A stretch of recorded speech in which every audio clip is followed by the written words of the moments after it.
This week, I'm on a bit of a journey. I'm heading from our Cornwall Editors Keys office. I'm getting the flight today and heading to the Manchester Editors Keys office to catch up with the team there. But there's a twist.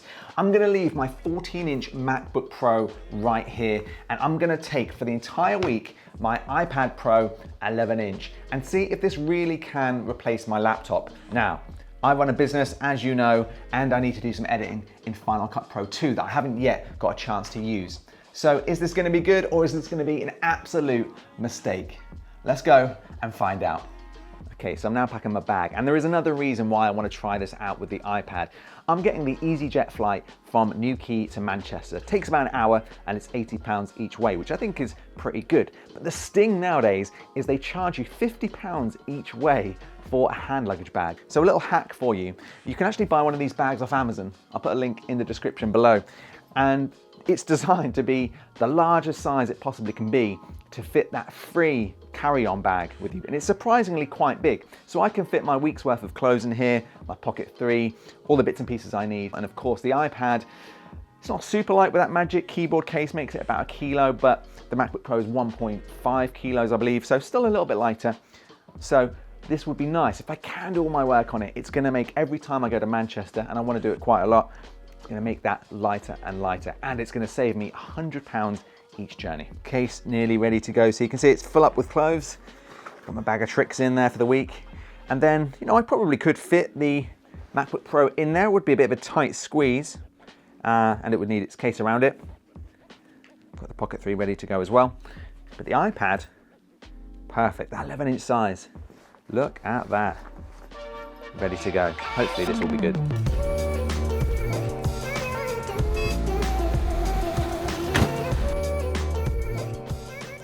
Okay, so the iPad's in the boot, Newquay Airport's in the sat nav, so let's get going.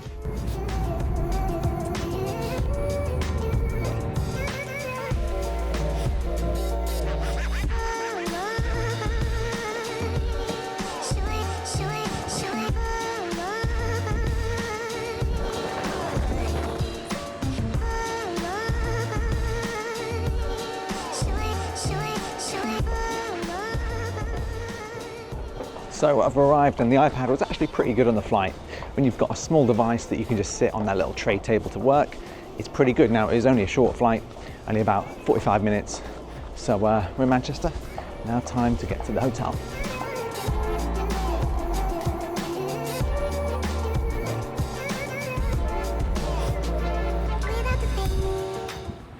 So the iPad is a great media consumption device. You can watch TV, play some games, and then even catch up on some great YouTube videos. Of course, you can do this on the Mac as well, but it's nice you can easily do this on the iPad. Okay, so back in the office, this is the first test of the iPad Pro. Can we get it set up as a desktop replacement? So I'm just gonna come around to here to my desk, and then in the office we have the Apple Studio displays, and we've got this old Huawei monitor that we did a review on. So what you can do now, fingers crossed, is we can just plug in this one USB-C cable. That should power the iPad and take the screen to here. You can see it's got external display on and stage manager on. And then I've already paired this keyboard in the past, so this is an Editor's Keys Final Cut Pro keyboard. And then we're gonna try and use this old mouse here as well. So I've got this old wired one. I've got a wireless Logitech one coming through the post. So we're just gonna plug this into the monitor and see if this works. Okay, so we're all plugged in. So if I unlock with Face ID now, there we go. And so we've got what is essentially a desktop setup. And what you might not know, if you haven't used an iPad Pro for a while, is you can use multiple monitors, but there is one thing you need to set up. So you can see here, I've got Safari there. I'm gonna do another Safari. You can drag out another window. So you can have windowed versions of apps, which is quite handy. I can get Spotify and drag that out. So it does act a little bit more like a Mac than it used to. We haven't just got one app now. What might happen when you first load up your iPad, you may need to go into display settings, and let me just show you what you need to change. Display settings. You can see here, if I'm just going to drag this over to the screen. Let's move that to the display. So when you come into your display settings, you can see that it says built-in Retina and the mate view, which is the name of this. You may want to come here and just check that it's got the orientation around the right way, which it normally does perfectly, to be honest. But one thing you might want to change is this here where it says mirror display. So if you don't do that, you'll see that essentially we just have a mirrored version of the iPad display, and it's not very good. It's kind of a bit pixelated, everything's a little large. You've kind of got a split view, and you can use Stage Manager, but it's a bit janky. So I'm going to go back to settings, just make sure that we have mirror display turned off, and then it turns it into this more kind of desktop view. So the main question is, can I use this as my main computer? We can connect the keyboard, that works fine. We can connect a old school mouse, that seems to be working fine as well. The question is, do the apps work all right? Is anything gonna break? Is it gonna affect my daily work here? And a bit later on, we'll get into Final Cut. Okay, so it's day 3 now. I'm now doing a bit of video editing in Final Cut Pro 2 for the iPad, but this is where we have some pros and cons, again, if you're using a screen. So first of all, what's good is Final Cut Pro 2 has been improved a lot. You can now edit from an external hard drive, which is a major pro. Before, you had to import all of your footage onto the iPad, which I've only got 128 gigabytes of storage, so that uses that quite quickly. So now you can use an external hard drive. You can plug in Final Cut Pro to the monitor, and then I can sort of move this to the display. This will kind of come full screen. And we can also use an external keyboard. So all of the shortcuts that I have here on my Editor's Keys keyboard for Final Cut, all of the ones that work with iPad work. So I can come to this clip here, for example. I can start playing this. I can press I and mark in. I can start playing the clip again. And then I can press O and then just mark out again, and that's gonna add that to the clip, and I can then append it to the timeline. So it's really cool that you can use all of your keyboard shortcuts if you have a Editor's Keys keyboard there.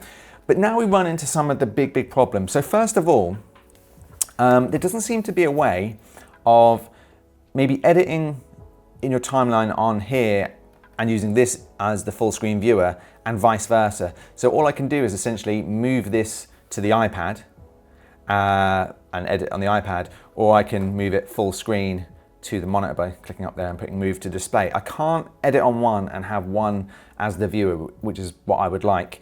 Secondly, because the iPad only has one usable USB-C port, it means I can't now edit from an external hard drive. This monitor here only has one USB-C port, so maybe if you had a studio display, that might work. But on this monitor, I'm gonna need to use a dongle to actually edit from that, so just a word of note. Secondly, there seems to be some big issues with Final Cut. So we went to a recording studio in Manchester a little while ago called 80 Hertz, and I've imported some of these clips. And these are filmed on the Pocket 3 in D-Log-M, so they look a little bit gray. And there's no way in Final Cut Pro 2 to import your own LUTs. Now, if you use S-Log3, if you come to this inspector section here, this is gonna automatically convert some of your footage to Rec 709, which is great. But on some profiles like this D-Log-M, it's not doing it automatically. Choosing it manually, there's nothing there that really kind of matches what I need to do. So I'm gonna have to grade each of these individually, and it's not quite right, so it's making it very difficult. I also can't, with this monitor, edit directly from my hard drive, so I've had to edit directly from the iPad itself. And I think this is where the iPad version of Final Cut Pro really falls down. It is quite good. You know, there's some elements that are fast, fluid. You can do, maybe 60% of what the desktop version can do, but it's missing some really basic things. You can't import any plugins. So if you've bought loads of plugins from places like Motion VFX, you can't use those. You can't use LUTs. So that alone means I can't really edit this project. So let me know, are you using Final Cut Pro 2? And do you want to see some tutorials on how to use this? Let me know in the comments below. But anyway, I'm gonna get back on with this edit as much as I possibly can. Okay, so I've been doing a lot of work on the iPad today, and I'm actually making a list of certain things I'm getting stuck where the iPad can't do what I need it to do. The first one is that when I'm doing some development work on Shopify, I can't add any blocks within Shopify. It just doesn't seem to want to add a block. I don't know what the problem is there.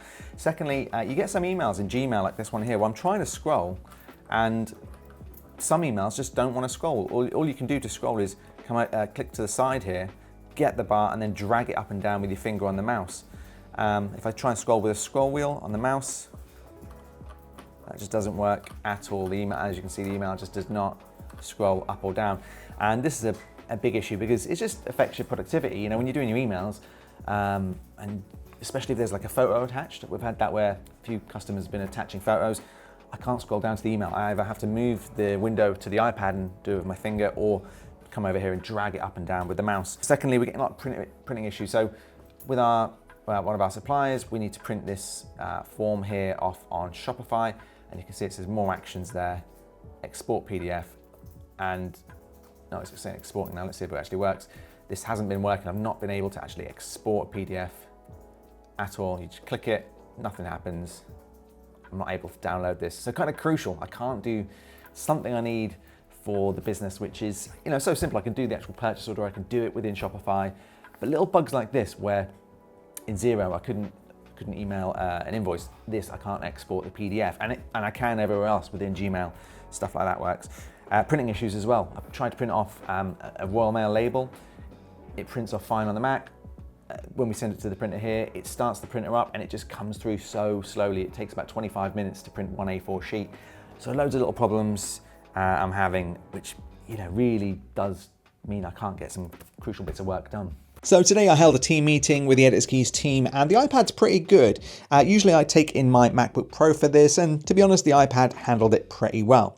One major advantage of the iPad Pro is the portability, of course. So if you're working from a cafe or during my commute, it's much easier to carry this instead of the bulk of the MacBook Pro. Battery life is also impressive, lasting throughout my day here with moderate use. However, I would say the 14-inch MacBook Pro's battery is better than my iPad in my own experience. As mentioned earlier, the iPad Pro makes a really good gaming device. For some reason, I think it's just more fun to play games on a screen this size than trying to play them on a laptop. So you can even get games like Assassin's Creed, the full Xbox and PlayStation version. Check this out. The graphics look pretty amazing. It's 8 AM here in Manchester. It's time to pack up the iPad and my stuff and head to the airport and get back to Newquay. So let's go.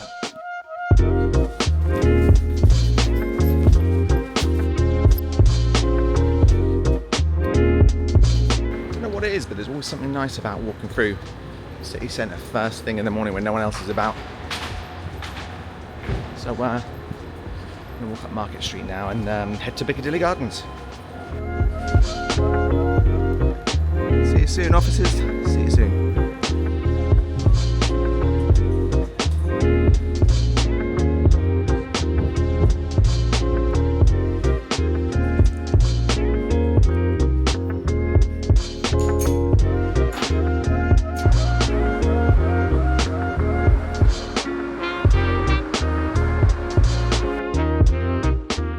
So just landed. I'm now going to take the car for a charge. I need to go to a Tesla supercharger and just use the iPad there for about another hour or so just to catch up on emails before I get home. About an hour's drive here from Newquay Airport to home.